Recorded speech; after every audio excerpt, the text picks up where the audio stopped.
One time I had an idea for a drawing for a whole year. For a whole year, that idea was sitting in my head, haunting me. I think about this drawing very often, and me thinking about it constantly made it feel as though I had already drawn it, even though I hadn't even touched the pencil or opened my sketchbook to start the sketch. Then I kept making up excuses as to why I couldn't draw it. I was like, oh, I have school, I don't have time, la la la. I would just keep giving myself random excuses as to why I couldn't just start the drawing. I even had summer break and I was like, oh nah, I can't do it, I'm working, girl. Then I felt disappointed and honestly kind of sad that I was just sitting there with the idea in my head with no execution. I felt awful. It was actually this drawing right here. In this video, I wanted to talk about how you can avoid this feeling by simply taking action. Tip number one is that know that nobody's gonna do it for you. This is your craft, your responsibility, and your passion. So nobody's gonna be there to tell you, oh, do this, do that. You are your only driving force. There's a reason why you're you and you have this skill, this talent. Sometimes I see people saying, oh, I don't know how to start. Well, open your sketchbook first of all and get you a pencil and literally draw one line. Like, start with that. There's a start right there in that one line. If you want to do better than just a line, you got to do the research. You got to put in the hours too, because sometimes we're just too impatient. Be able to get to the point where you own the craft and it doesn't own you. I know what it's like not wanting to draw or paint anything.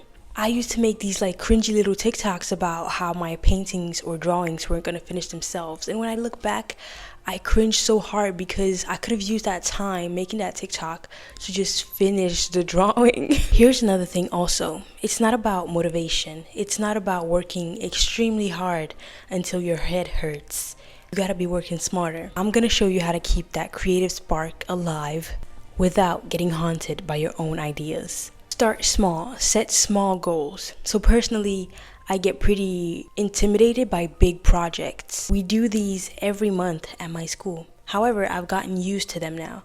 The key to tackle a big drawing or a big project is to divide it into multiple smaller projects within that same one. So for example, instead of drawing or trying to finish a whole drawing in one day, try to decide which part of the drawing you want to work on.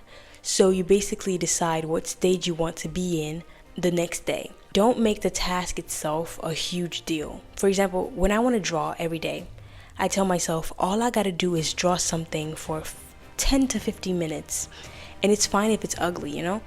I tell myself that and I give myself the freedom to just stop after those 10 minutes. But funny enough, I usually want to keep going. And if you do this every day for 7 days, you've basically spent 105 minutes on drawing that week, which is better than nothing if you ask me.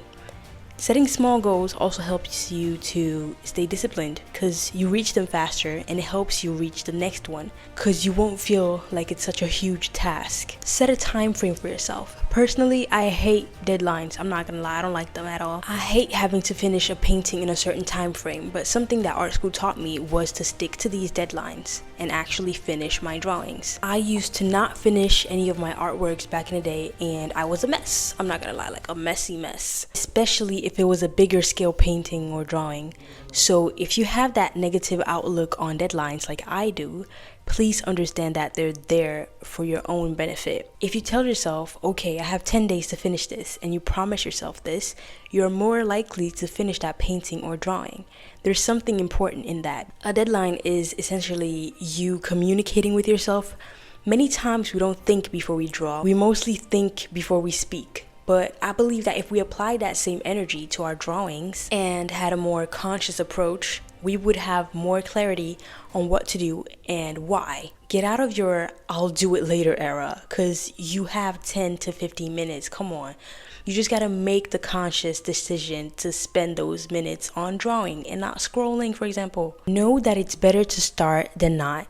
Many of us are perfectionists. I be wanting my work to look refined, like perfect and just really tight, amazingly. I just want a good look to it. Thinking like this can stop you from starting at all. It is a huge stressor to put on yourself when you haven't even started the drawing yet. You're like, oh, it has to be perfect. I gotta do it work, like make it work. you haven't even started, so you don't know what to do to make it work, because you don't know what's going to happen when you do start. So please just take out the sketchbook and just start with something. It doesn't have to look perfect when you start. At school, we're actually encouraged to make mistakes so that we can fix them later. Drawing is a game of adjustments, small adjustments that end up being masterpieces.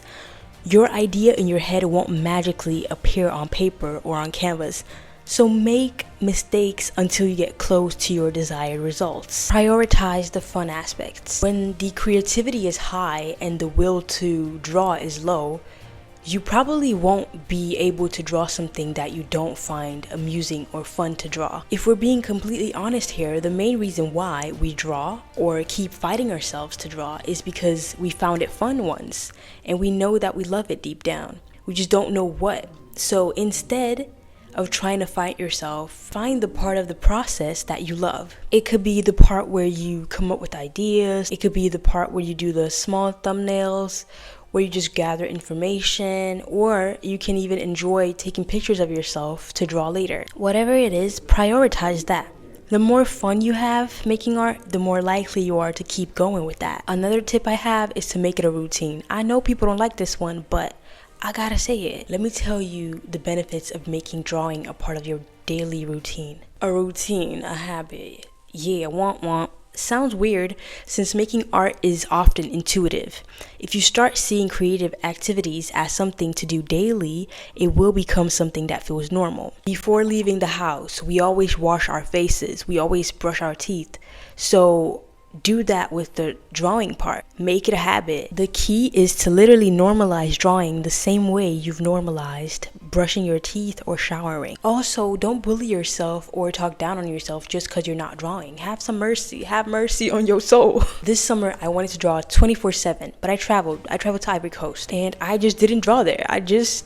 It didn't feel like a priority to me once I got there. And I was okay with that for some reason because I had been putting in the work consistently when I was in Sweden, and I was like, okay, it's fine. Like, if I don't draw right now, it's not like my skills are gonna fly away and leave me. Even on the plane on my way there, I was drawing, so I had the intention, but I changed my mind once I arrived, and that's fine. It's completely normal. You can literally do whatever you want the next day. Like, if you don't draw today, you can draw tomorrow. Being an artist isn't about constantly pushing yourself till you can't take it anymore. Sometimes you gotta be a little chill with yourself. Like, if you can't do it, you can't.